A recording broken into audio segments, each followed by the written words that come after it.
We just kicked off another season, and it could be the year 17 home runs gets beaten.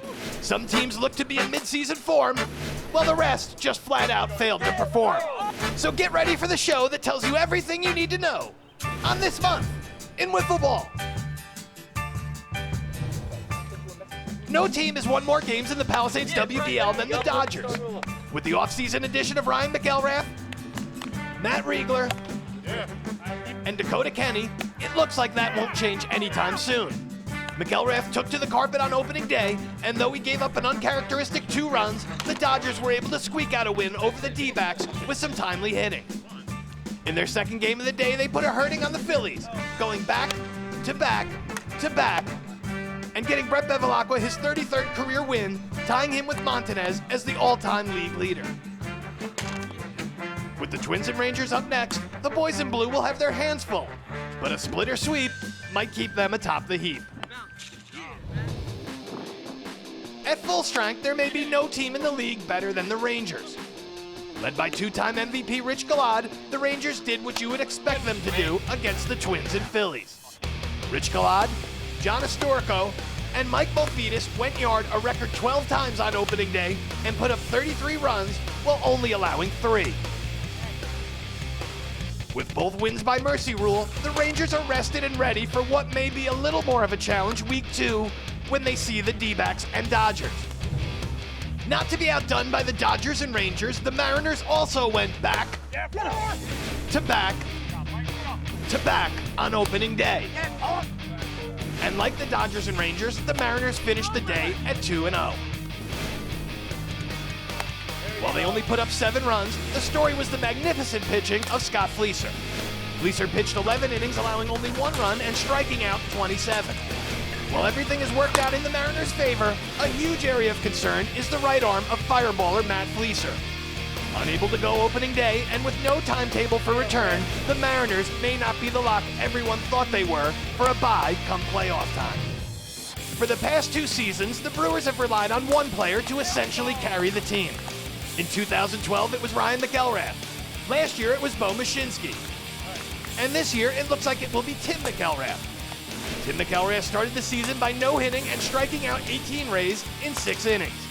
He led the team with 3 hits. Oh, there we go! And for an encore, he took the carpet in Game 2, only to be bested in a 6-inning 0-0 tie, where he lost on total bases to the Tigers' Tim Trineri. There were some additional bright spots on the day.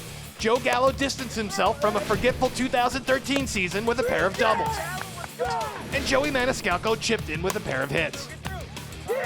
What is concerning is the Brewers were unable to plate a run in 12 innings. Come on! With the A's and Mariners up next, it isn't going to get any easier week 2. The D-backs might be the best hitting team in the league. 2013 Rookie of the Year Kenny Stengel started the season off with a bang by blasting a triple and home run off the Dodgers' Ryan McElrath. The equally dangerous Garrett Torres also got in on the act with a team-leading 4 hits and 3 RBI. Notorious slow starter Nick Squitieri was a non-factor, but he'll get his hits, and when he does, the D-backs could roll. Bo Mashinsky is a gamer. He is one of the league's best hitters, and off an 11-win season last year, he's proven he is a big-game pitcher. But he can't do it all himself. Due to an off-season injury to ace Sean Ryan, Bo went all 11 innings for the Rays and didn't allow a run. Unfortunately for Bo, the Rays didn't score a run.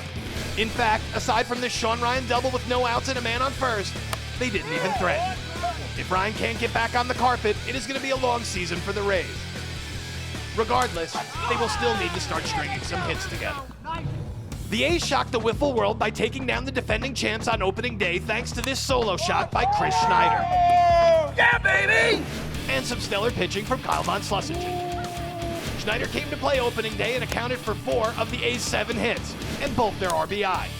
With a 1-1 record, Tom Beninati is undoubtedly one happy owner, considering he was without his ace Jordan Robles, who will be back to face the Brewers week 2. As we've always said, it isn't easy playing in the Palisades WBL, and that was never more apparent than when the Phillies took the field opening day. While pitching was clearly a problem for the new guys, they were able to field and did manage to string a few hits together, followed by this James Mooney blast to deep left field. If they can get it together on the carpet, and get deeper into games, they might be able to make some noise in 2014. The Twins were another team without their star player opening day. With Bobby Daly on the DL, Joe Schaefer was left to handle all of the pitching duties. Schaefer survived the late-inning D-back rally to earn the Twins their first win of the season. In their second game, they wouldn't be so lucky, as a worn-down Schaefer ran into the Rangers. At the plate, they put up a respectable 10 runs, led by Nick Santana, who went 5 for 10 on the day, with a homer. With the Dodgers and Phillies next, the schedule gets a little easier. But if Daly is not back, Schaefer may have to take the carpet for both games. Coming off a championship, the Tigers had high hopes for 2014. While the pitching is still top-notch, Tim Trineri tossed 6 scoreless innings against the Brewers for the win, and Anthony Bevilacqua only allowed 1 run in his loss to the A's. The hitting was nearly non-existent. Trineri hit the ball hard, but the rest of the Tigers went 1 for 29. With the Rays and Mariners due up week 2, they better turn things around quick, or it could be big trouble in Tigerland. Here are the standings after 1 week of play. Let's do it, Ollie.